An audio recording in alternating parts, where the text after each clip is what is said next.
સારા વિવેચક, નિબંધકાર અને ચરિત્રકાર તરીકે જાણીતા સરળ અને શાલીન એનું વ્યક્તિત્વ, માનવતાના ભેરું તેમનો મહત્ત્વનો રેખાચિત્રનો સંગ્રહ છે. એ પણ આપણે બધાએ વાંચવો જોઈએ. તો આદરણીય વંદનીય ભગીરથ બ્રહ્મભટ્ટ સાહેબને વિનંતી કરું તેઓ આવે અને વસંત વિલાસ વિશે અમને વિગતે વાત કરે. અજયભાઈ, અધ્યાપક મિત્રો અને આવતીકાલના ઈચ્છુક સનદી અધિકારીઓ, સૌંદર્યો પી ઉર્જરણ ગાશે પછી આપ મેળે. ઉમાશંકરે આ પંક્તિ લખી છે.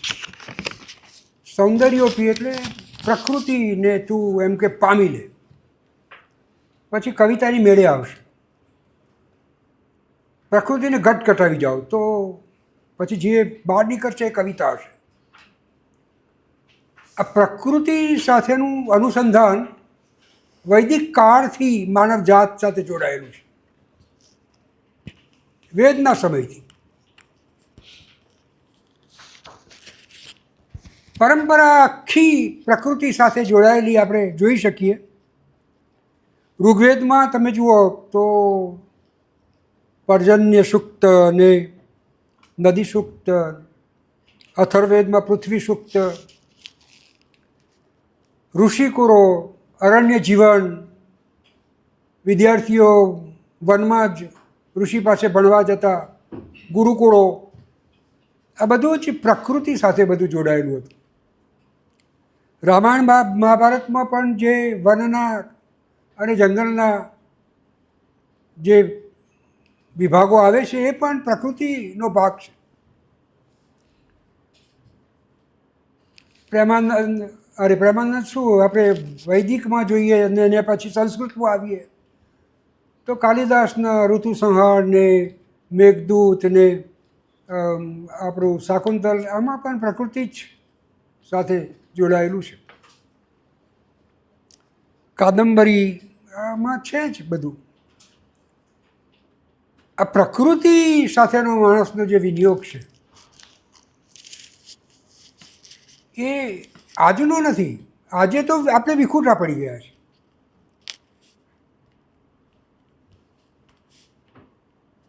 આજે તો આપણે પ્રકૃતિને થી દૂર ગયા છે, તો પ્રકૃતિનો આપણે નાશ કર્યો છે.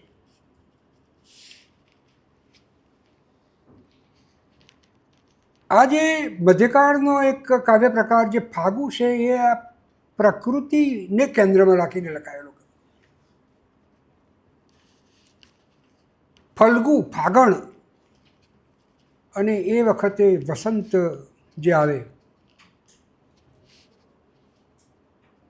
અને આખી વસંત ઋતુમાં જુદા જુદા વૃક્ષોની કેવી સ્થિતિ હોય અને એ વખતે એ વૃક્ષોમાં જે નાવીન્ય આવે છે એ નાવીન્ય માણસ માત્રમાં યુવાન વર્ગમાં જે સ્થાયી ભાવ રતિનો પડેલો છે, દરેક માણસમાં, દરેક યુવાનમાં, દરેક વ્યક્તિમાં રતિ એ સ્થાયી ભાવ રૂપે રહેલો છે. હવે એ વખતે જ્યારે પેલી પ્રકૃતિ સોળે કળાએ ખીલી ઉઠી છે ત્યારે આ રતિને શું થાય છે? એ રતિને પ્રકૃતિ જોતાં શું થાય છે? રતિ વિકસે છે, વિલસે છે. એનું બહુ જ બારીકાઈથી આ ફાગુ કાવ્યમાં નિરૂપણ થયું છે.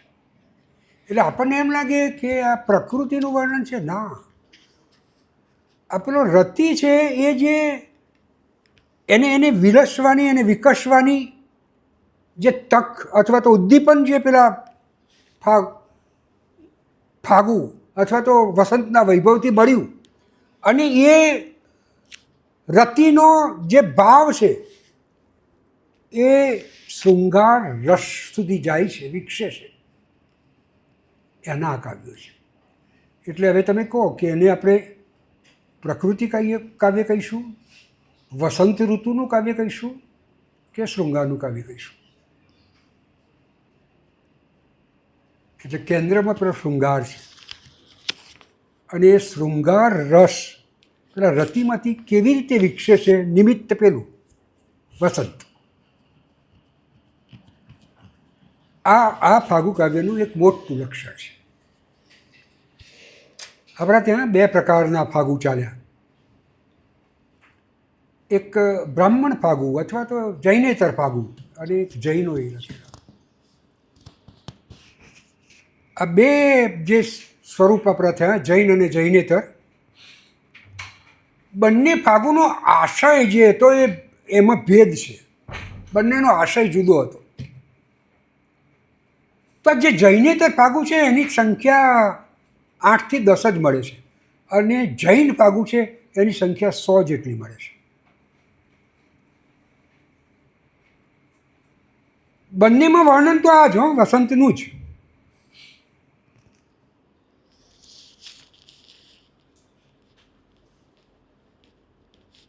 પછી 100 જેટલી સંખ્યાવાળા જે જૈન ફાગુ છે એનો આશય ધર્મબોધ અને વૈરાગ્ય ભાવને પોષવાનો છે. જૈનોનું જે જૈન સંપ્રદાય છે, જૈન ધર્મ છે, એને વૈરાગ્ય જીવનમાંથી લાવવામાં મદદરૂપ થાય એ પ્રકારના ફાગુ કાવ્ય છે. એટલે જૈન સંપ્રદાયનો પ્રસાર ફાગુ કાવ્યમાં થયો છે એમ પણ કહી શકાય. એટલે એમાં ભોગવિલાસ કે શૃંગાર કે એવું કશું આવતું નથી એવું નહીં, બધું આવે છે. પણ પછી અંતે સમજાય છે જેને આવે છે એને શું સમજાય છે કે આ ભોગવિલાસ મિથ્યા છે. એ જૈન ફાગુવાળાને સમજાય છે અને એ રીતે જૈન ફાગુઓ આપણા ત્યાં વિકસ્યા. આ જે જૈનેતર ફાગુ છે એનું કામ આવા કોઈ સંપ્રદાયને પોષવાનું નથી. આ જૈનેતર ફાગુ છે એને કેવળ ભોગ વિલાસને એનો જે આનંદ છે, એની જે પ્રસન્નતા છે, પેલો જે રતિ જાગ્યો છે અને એને યુવાનો ઉપર શું અસર થઈ છે, યુવતીઓ પર શું અસર થઈ છે એ રજૂ કરવાનું છે. એટલે શુદ્ધ કવિતા કઈ જગ્યાએ કહેવાય કહો? જૈનેતરમાં કે જૈન ફાગુમાં? શુદ્ધ કવિતા ક્યાં મળે તમને? જેનો કોઈ આશય નથી માત્ર આનંદ સિવાય. એ જેને આનંદ જ એક વિષય છે એને શુદ્ધ કવિતા કહેવાય.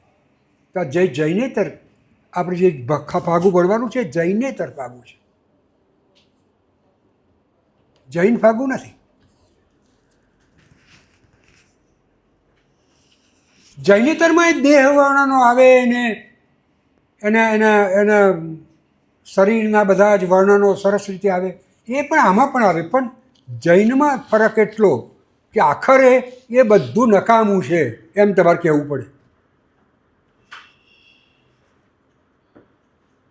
એટલે વૈરાગ્ય તરફ લઈ જાય આખી કૃતિ. જ્યારે આ કૃતિ તમને રાગમાં ને રાગમાં ડૂબાડી દે. પેલાનો વિષય ત્યાગ તરફ જાય, આ રાગ તરફ.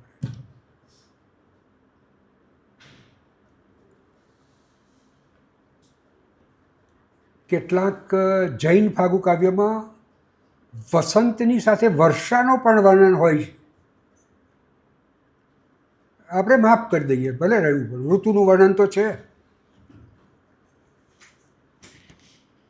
આ જે આશય ભેદ છે એ તમારા મનમાં સ્પષ્ટ થઈ જાય પછી આપણે આ વસંત વિલાસ તરફ જઈએ. એ જૈનેતર ફાગુ કાવ્ય છે એ તમારા મનમાં થવું જવું જોઈએ.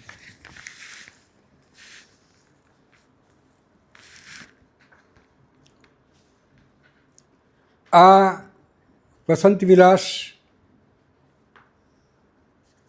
માત્ર 84 દુહાનું છે, 84 દુહા છે. 84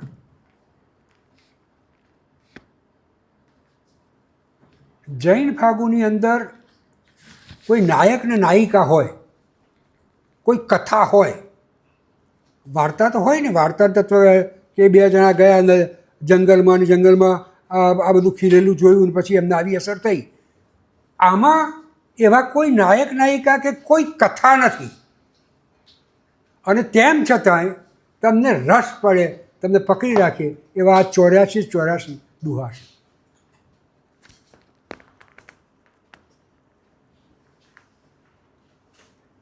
એનું લક્ષ્ય માત્ર કવિતા સિદ્ધ કરવાનું છે. નોંધતા જજો.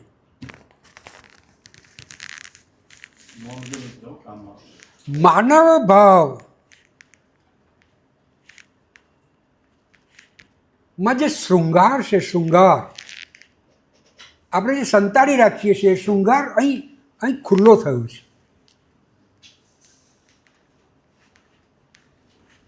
શૃંગાર ખુલ્લો થયો છે.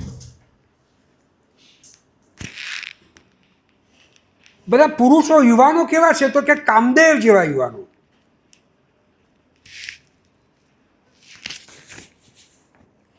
અને સ્ત્રીઓ કેવી છે તો કે રતિ રમણીય સ્ત્રીઓ. તો કામદેવ, કામ અને રતિ બંનેની હાજરી. નાયિકાઓનું સમૂહ છે આખો.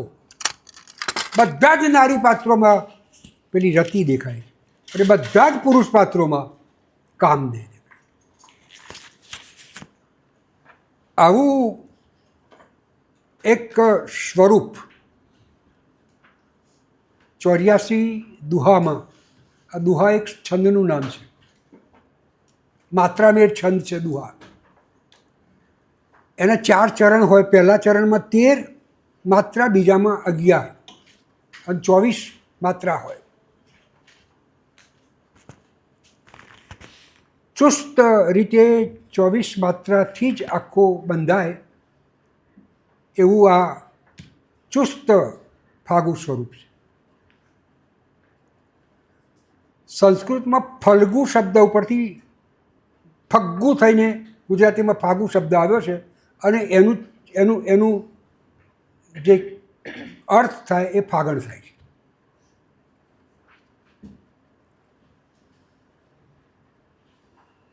આ જે ફાગુ કાવ્ય છે તમારે ભણવાનું, આટલું નાનકડું જ છે. એનો પ્રારંભ કોઈ પણ ફાગુ કાવ્ય, ફાગુના લક્ષણો તમને આવડવા જોઈએ. તો પહેલાં ફાગુના લક્ષણો પણ નોંધતા જાઓ. ફાગુનું લક્ષણ શું પહેલું કે એનો પ્રારંભ છે એ મંગલાચરણથી થાય. તો પહેલું લક્ષણ એનું મંગલાચરણ.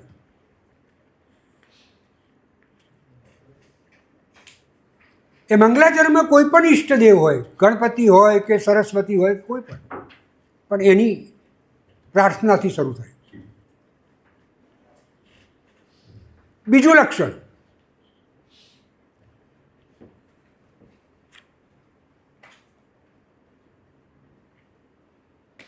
શૃંગાર રસની નિષ્પત્તિ પેલા રતિભાવમાંથી કરવાની છે. શું કરવું છે એને? રસ શામાંથી જન્મે? રસ હંમેશા ભાવમાંથી જન્મે. ભાવમાંથી જન્મે. કયો ભાવ પડ્યો છે દરેકના ચિત્તમાં? સ્થાયી ભાવ રૂપે કયો પડ્યો છે? રતિ પડ્યો છે. અને રતિનું કયા રસમાં રૂપાંતર કરવાનું છે? શૃંગાર રસમાં. કોની મદદથી? પેલા વસંતની મદદથી. આ કાવ્યનું કેન્દ્ર છે. રતિ ભાવનું શૃંગાર રસમાં આલેખન.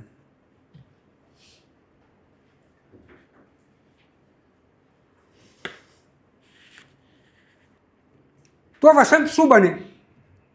વસંત શું બને? ઉદ્દીપક બને. એને ઉદ્દીપક કહેવાય, જે મદદ કરે. તમે કશુંક સળગાવો ને એમાં કેરોસીન નાખો તો એ કેરોસીન ઉદ્દીપક થાય. તો વસંત ઉદ્દીપક બને. પેલા ઉદ્દીપક.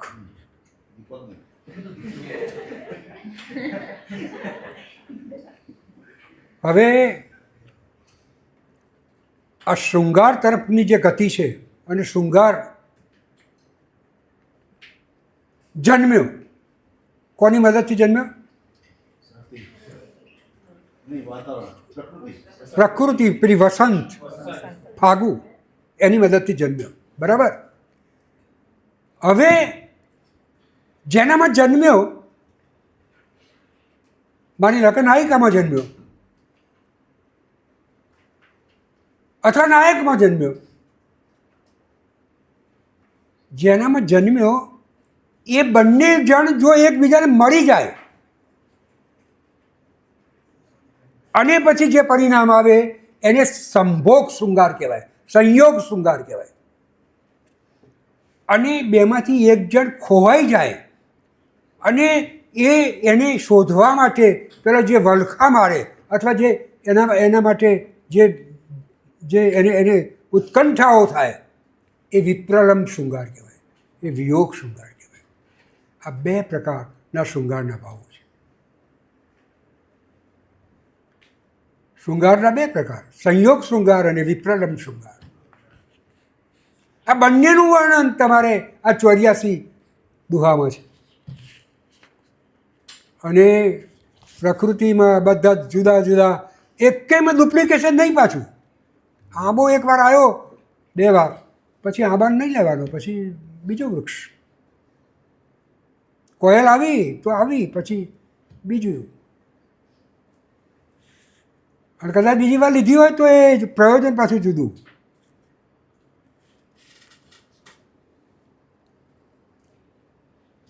પછી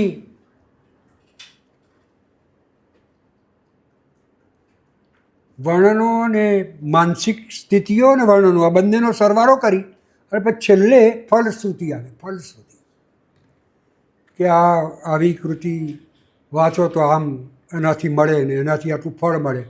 અને ફલશ્રુતિની અંદર કયા વર્ષે લખાઈને કોણે લખી એનું નામ પણ હોય.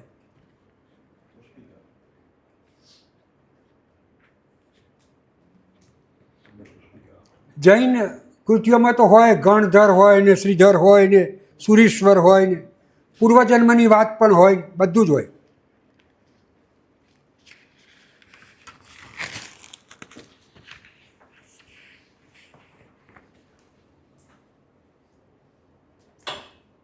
આવા જૈન પરંપરાના કેટલા બધા જાણીતા ફાગુઓ છે, જે થોડાક નામ તમને આપું. જીનચંદ્ર સૂરી ફાગુ, નારાયણ ફાગુ, હરિવિલાસ ફાગુ, શિરીષ તુલિભદ્ર ફાગુ, આ બધા જૈન પરંપરાના ફાગુ છે. જ્યારે સાંપ્રદાયિક ફાગુ તમે પણ કહી શકો જૈનને. હવે આ જે ફાગુ છે એની વાત હું તમને કરું આટલી ભૂમિકા પછી. આ વસંત વિલાસ ફાગુનો કોઈ કવિ નથી, અજ્ઞાત છે. પણ એટલું ચોક્કસ તમે પણ કહી શકો 84 દુહા વાંચીને કે ભાઈ આમાં વૈરાગ્યની વાત આવતી નથી, એટલે જૈન તો નથી જ, એટલે જૈનેતર ફાગુ છે. આ તો તમે કહી શકો કેમ જૈનેતર છે. કંઈ અંદર નામ તો આપ્યું નથી કોઈ જૈનેતરનું, પણ તમે કહી શકો કે એમાં જૈન પરંપરામાં જેમ વૈરાગની વાત આવે અથવા તો આનાથી રાગ છોડીને ત્યાગની વાત આવે એવી આમાં નથી, એટલે આ જૈનેતર ફાગુ છે. નામનો ઉલ્લેખ નથી.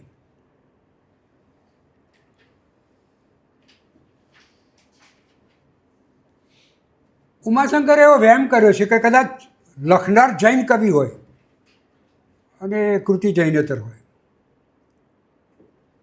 પણ આપણે તો કૃતિ જૈનેતર છે એ જ જોવાનું છે. લખનારનું તો નામ જ નથી, એટલે આપણે જે હોય તે. આના રચના સમયની પણ ખબર નથી પડતી, એ પણ કોઈ જગ્યાએ લખ્યું નથી કયા વર્ષે લખાય. પણ ફાગુ આપણા ત્યાં 600-700 વર્ષ પહેલાં લખાતા હતા, એટલે એટલી જૂની છે એની ભાષા ઉપરથી ખબર પડે છે.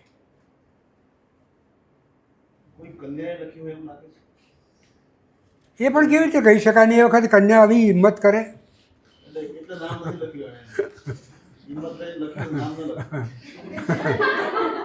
પણ એવા કોઈ બીજા દ્રષ્ટાંતો પણ આપણે મળવા જોઈએ ને સાહિત્યમાં, નથી મળતા.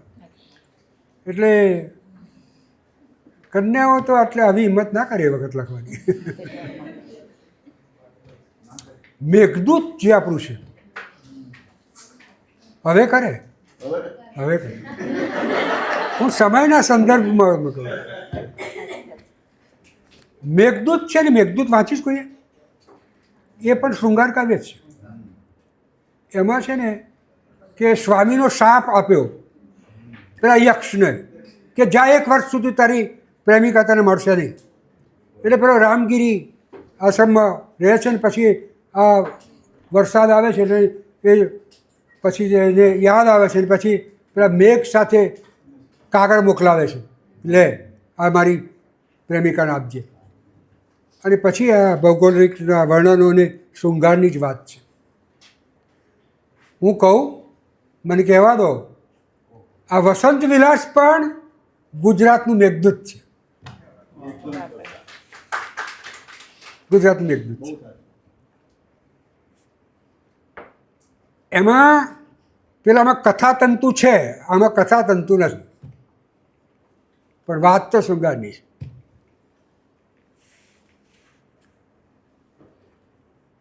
તમારે ખાસ યાદ એક જ વસ્તુ રાખવાની, અને હું તમને કહું, જો તમારે પરીક્ષા યુપીએસસીની આપવાના હો તો આમાંથી એક પ્રશ્ન અથવા તો એક રેફરન્સ 101% પરીક્ષામાં પૂછાવાનો, પૂછાય જ.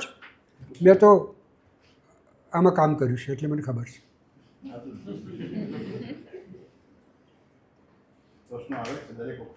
એવું એક પણ વર્ષ ના હોય કે ના આવે, પૂછવો જ પડે.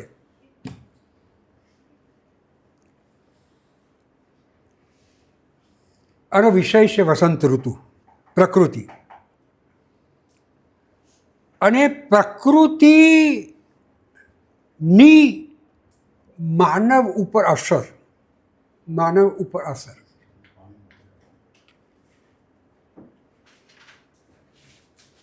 માનવના હૃદયમાં રહેલો જે રતિ છે,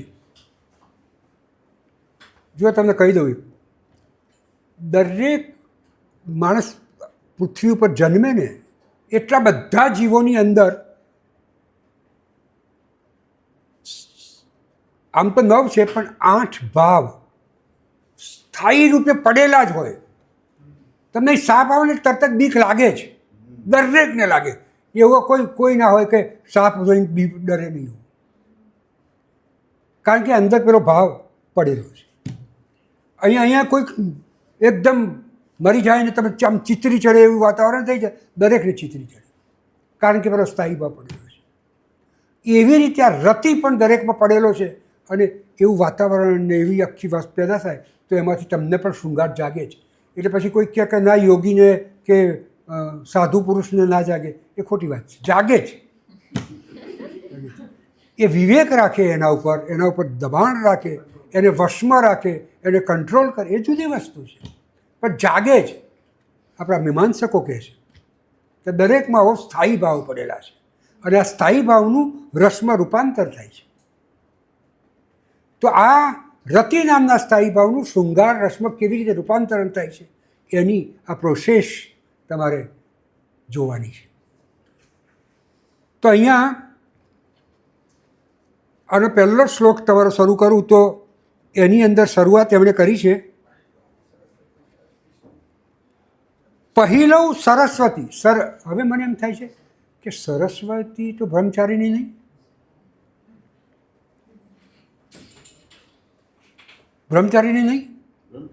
બ્રહ્મચારીણી.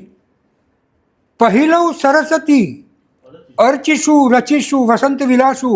પહેલાં સરસ્વતી અર્ચીશું વસંત વિલાસને. અને સરસ્વતી કેવી પાછી? એના હાથમાં શું છે? વીણા છે, અને હંસ, અને વાહિની. હંસ લઉં જાશું. મને કોઈ સમજાવશે?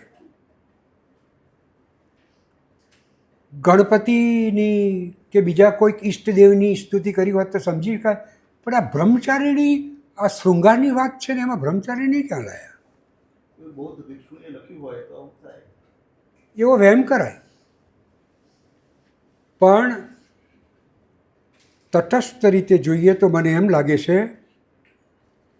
કે આ સરસ્વતીને અહીં કેમ યાદ કરીએ છે અને હંસ કેમ લાવ્યા હશે? વિવેક. હંસ કેમ? યસ. વિવેક. તો આ જે સરસ્વતી છે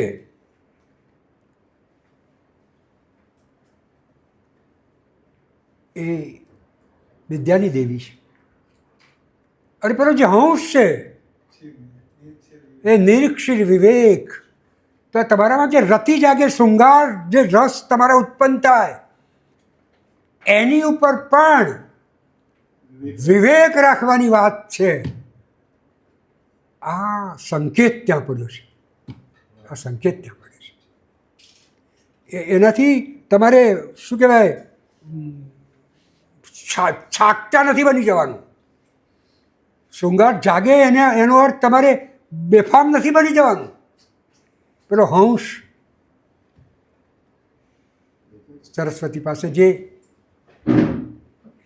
સાચવીને ઊભો છે, એ સંકેતથી આ કાવ્યની શરૂઆત થાય છે. તમે જુઓ,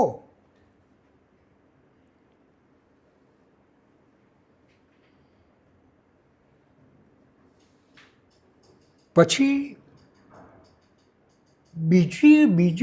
બીજો દોહો છે એમાં તમે જુઓ શું લખ્યું છે? પહુતી શિવરતી સમરતી. પહુતીય શિવરતી સમરતી હવ ઋતુ તણીય વસંત. બધા જ સંપાદકોએ સાહેબ આ સમરતી અને શિવરતીનો શિવરાત્રિ અર્થ કર્યો છે કે શિવરાત્રિ ગઈ અને હવે આવી પહોંચી અને હવે વસંત ઋતુ આવી ગઈ અને ચારે દિશામાં સ્વચ્છ પવન વહી રહ્યો છે. એવી વાત. રાત્રે ને દિવસ સરખા છે એવી શિવરાત્રિ ગઈ એવો અર્થ કર્યો છે. હવે મને કહેજો, શિવરાત્રિ કયા મહિનામાં આવે? મહા મહિનામાં આવે. ગઈ. હવે પાછળથી એને એમ કહ્યું છે કે હેમંત. હવે તમને ઋતુઓની ખબર હોય તો હેમંત પછી શું આવે ખબર છે? શિશિર આવે. શિશિર વચ્ચે રહી જાય છે, પછી વસંત આવે. વસંત આવે. આ વસંતના પહેલાં શિશિર છે, એમાં પાન ખરે છે ને એ શિશિર. પછી આ વસંત છે. વસંત પછી વર્ષા આવે ને વર્ષા પછી શરદ આવે. શરદ પછી હેમંત આવે, હેમંત પછી શિશિર આવે. આ 6 ઋતુ છે.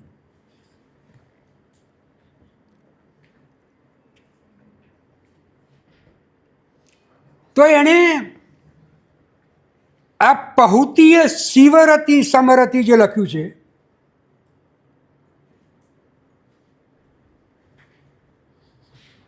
એનો અર્થ એમ થાય છે મારી દ્રષ્ટિએ. એટલે હું તમારા વિદ્યાર્થીઓ સમક્ષ એક નવું અર્થઘટન આપું છું, અને આવું અર્થઘટન યોગેન્દ્ર વ્યાસ પાસેથી પણ મને મળેલું.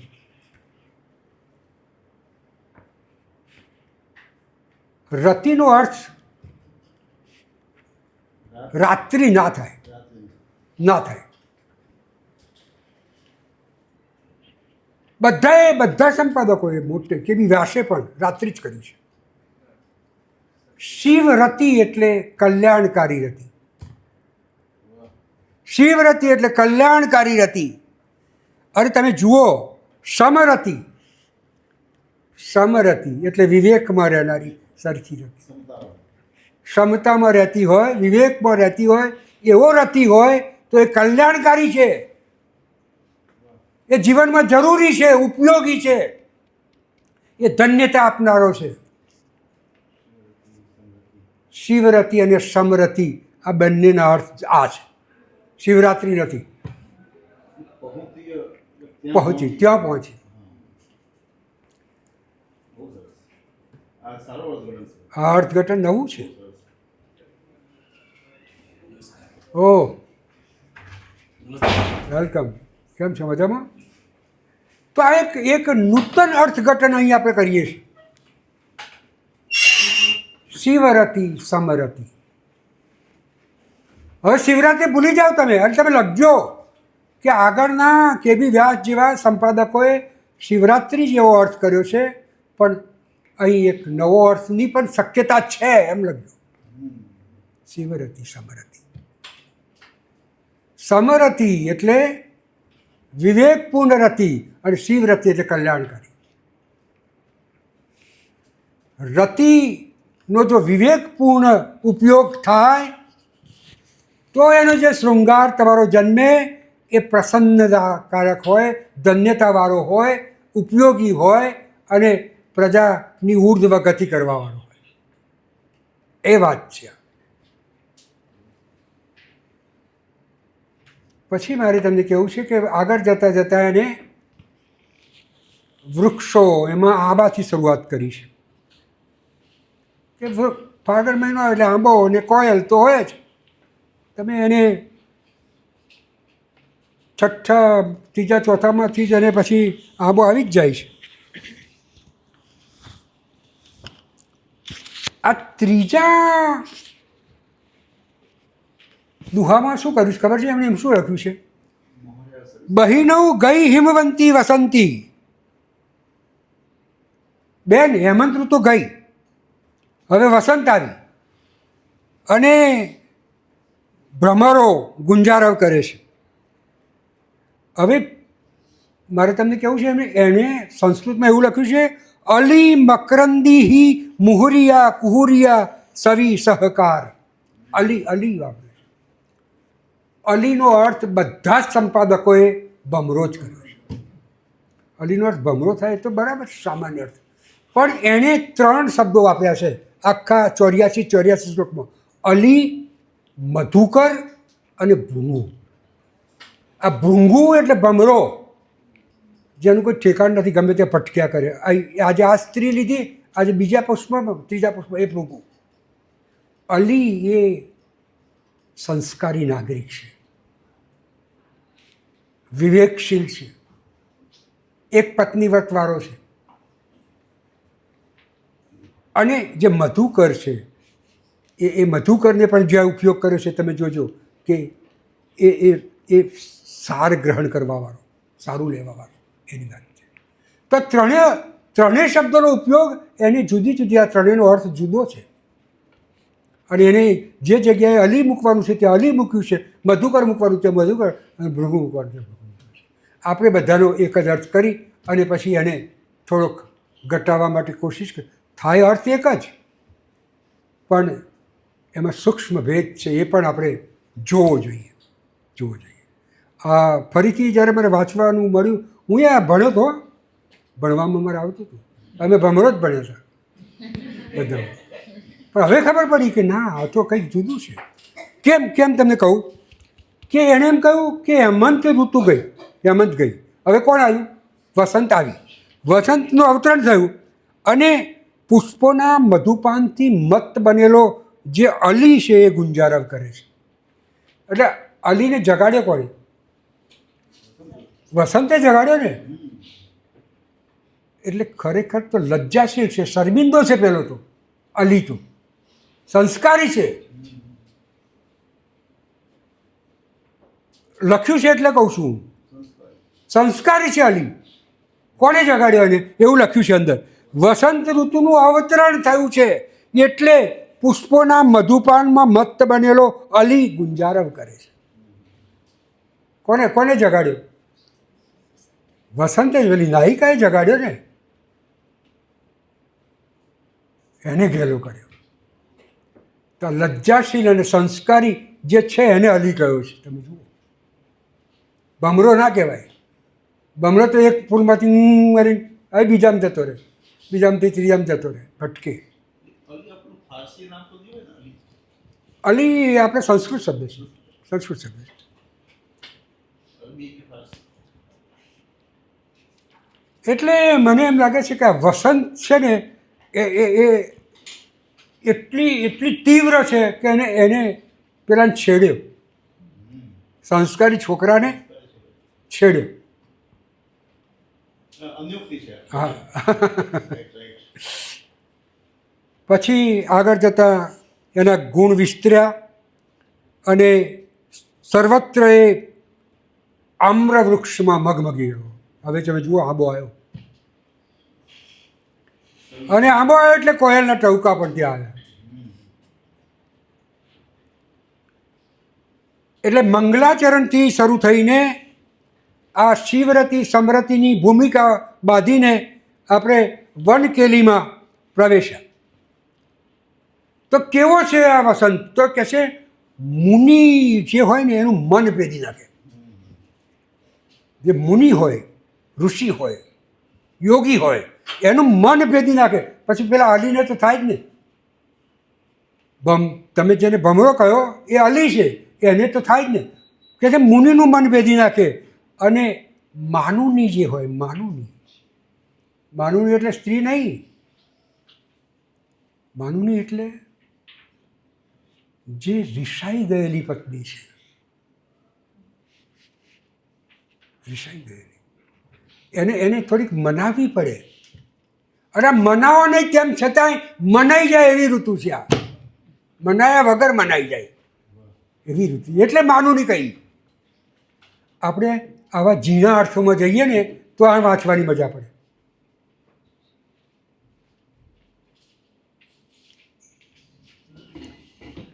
અને જળ ક્રીડા કરે છે, સરોવરો છે, કસ્તુરી કપૂર જેવી સુગંધ છે, શણગાર સજેલી સુંદરીઓ એકઠી થાય એવું આખું એક વાતાવરણ. એ તો કે સુગંધ આવે છે. ને જે નારીઓ છે એ નારીઓ પણ કેવી છે? તો કહે છે કે એમના જે સ્તન મંડળ છે એના ઉપર જાણે કે ચંદનનો લેપ કર્યો હોય, અને એવી એમ કે એક વાતાવરણ એવું ઊભું થયું છે. તો આવી 15મા દુહા સુધી આખું વનકેલીનું, આખું વૃક્ષનું, ચંપક વૃક્ષ કેવું છે? તો કે સોનાની સાંકળો જડેલું છે. તો અને આવા નગરની અંદર યુવાનો એ પ્રેમ કર્યા કરે છે, પ્રેમથી રમે છે, રંગથી રમે છે. પછી 16 થી 45 સુધીમાં આખા વનનું વર્ણન છે, શૃંગારયુક્ત વર્ણન. રતિ અને કામદેવની જ વાત. અને પછી 46 થી 50માં પેલી વિરહીણીઓ જે છે એમની જાંગ ફરકે છે, એટલે કશુંક આવવાનું છે એના સંકેતો. દુઃખ જશે, સમાગમ થશે એવો સંકેત ત્યાં આપણને દેખાય છે. ને 51 થી 71માં જે વનકેલી છે એમાં આખો સંયોગ શૃંગાર છે, સંભોગ શૃંગાર છે.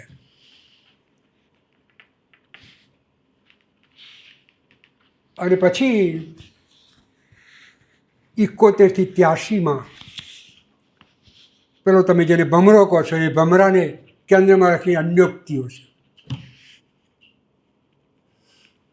અને છેલ્લો જે અંત છે, જેમાં સમાપન વાળી વાત છે,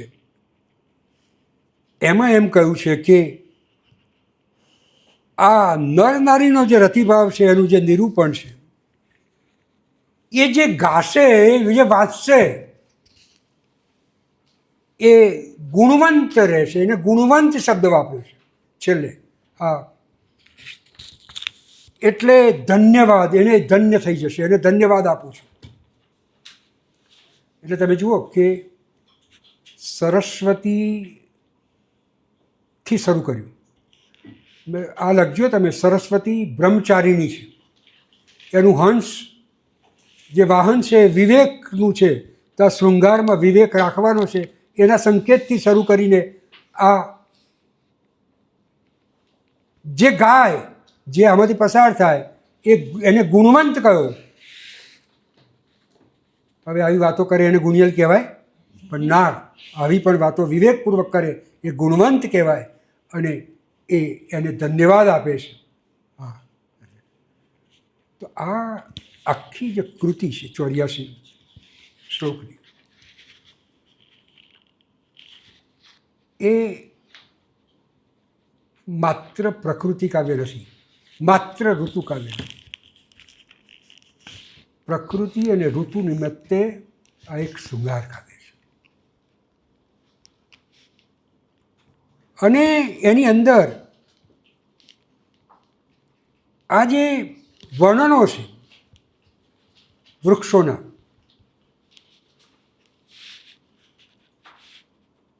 ભમરાના, અલીના, ભૃગુના.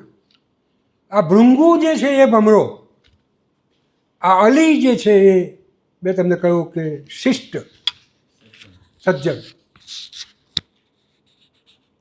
તો તમે જુઓ કે કઈ જગ્યાએ કયો શબ્દ વાપરવો એની આ જ્ઞાત કવિમાં કેટલી સૂઝ પણ પડેલી છે. આપણને આ આખું જે કાવ્ય છે એમાંથી પસાર થતી વખતે એમ જરૂર થાય કે આ ધન્યતાનો આત્મવિશ્વાસ અપાવવા માટે એણે જે શરૂઆતમાં વાત કરી કે આ ધન્યતા તમે અનુભવશો, અને એ વાત આપણે પુરવાર કરવી પડે અને આપણે કાન પકડવા પડે કે ના ધન્ય થઈ જવાય એવું છે.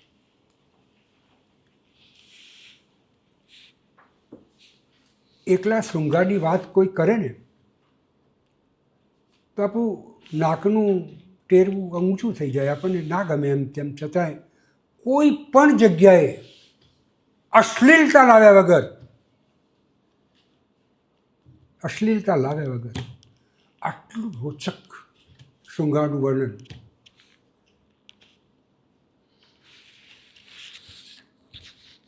કાંતના વસંત વિજયમાં પછી આવ્યું છે. પહેલાં તો અહીં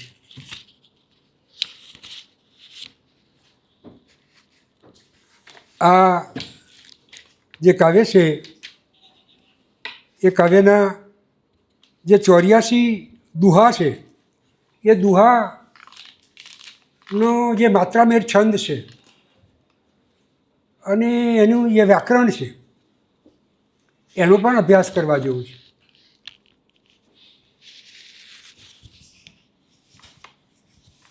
હું આ કાવ્યને શૃંગારનો રસિક ઉલ્લાસ અને કલાના સંયમનું કાવ્ય કહું છું. કલાનો સંયમ અને શૃંગારનો રસિક ઉલ્લાસ બંને સચવાયા છે.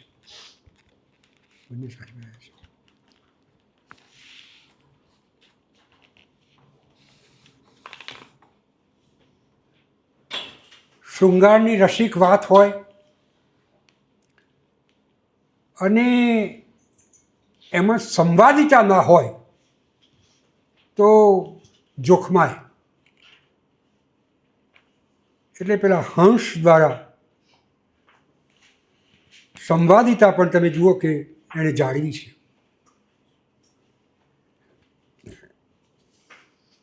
આ રતિ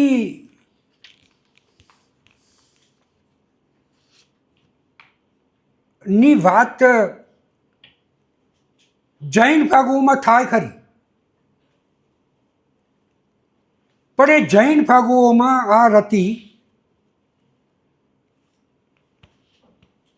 જૈન સંપ્રદાયનો પ્રચાર કરવા માટે જ આ રતિ ઉપર ચોકડી મારીને આગળ વધી જાય કે આ છે ખરો પણ નકામું છે એમ કહીને, અને અહીં જીવનની ધન્યતા સુધી આપણને લઈ જાય એવું કામનું છે. ભગવાને પણ ઋતુમાં હું વસંત છું એવું ગીતામાં કહ્યું છે. એટલે વસંતનો મોટો મહિમા છે. જો ઋતુઓમાં હું વસંત છું, જો ભગવાન જ વસંત હોય તો એ જે વસંતનો વૈભવ છે અને માનવના રતિભાવ સાથે એનું જે સંમેલન થાય છે, એને આપણે ભગવાનથી ઓછું શું કરવા માનીએ? શું કામ માનીએ?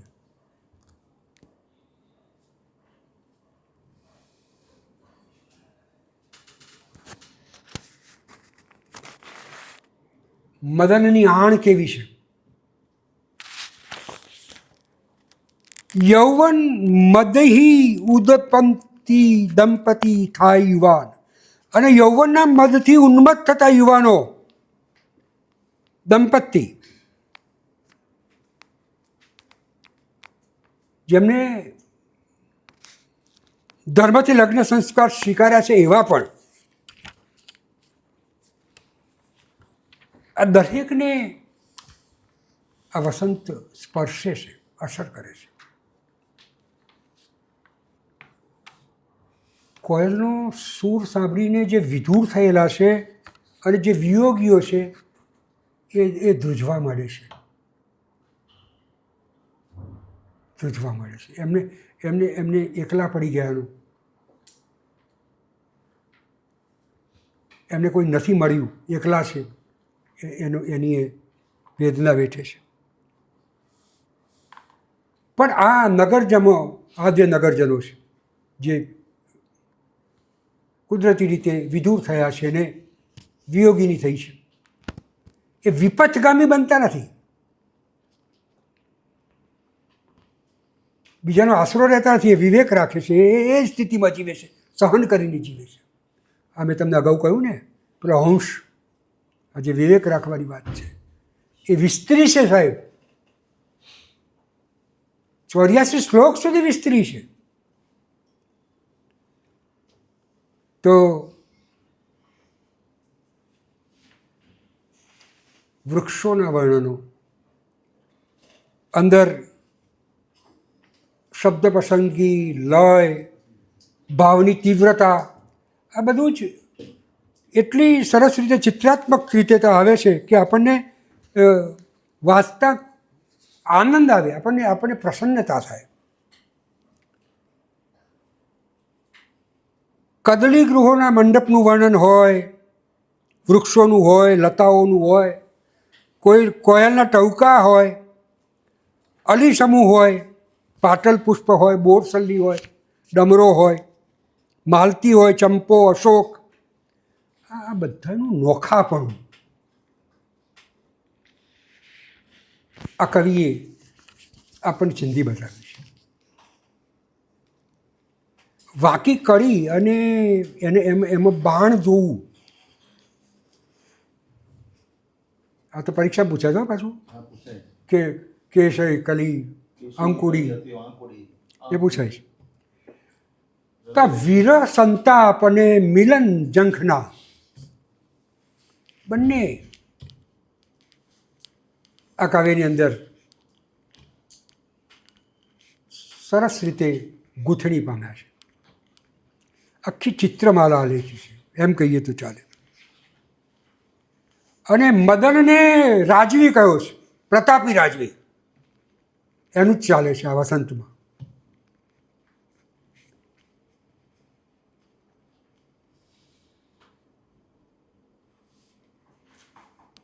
કવિની આખી અભિવ્યક્તિ રસાળ, સરળ અને સ્વાભાવિક છે. તમને આખું કાવ્ય સાહજિક લાગે, આયાસ નહીં, કુદરતી લાગે, કૃત્રિમતા નહીં.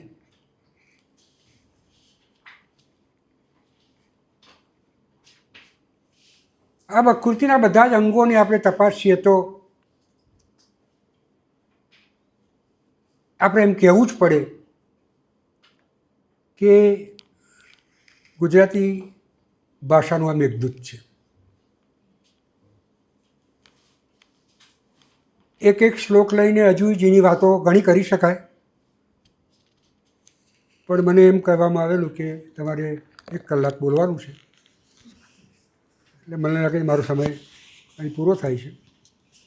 તમે બધાએ શાંતિથી સાંભળ્યો, અને હજુ તમારે આના વિશે વધારે જાણવું હોય અને આના વિશે વધારે માહિતી પેલી જોઈતી હોય તો તમે મારો સંપર્ક કરજો.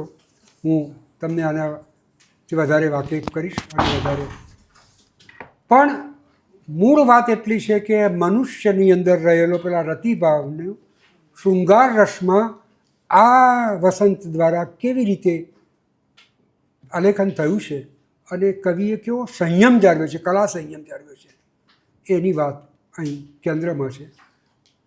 યુનિવર્સિટીનો, આયોજકોનો, ભાઈ રાજેશભાઈનો સૌનો આભાર માનીને વિરમું છું.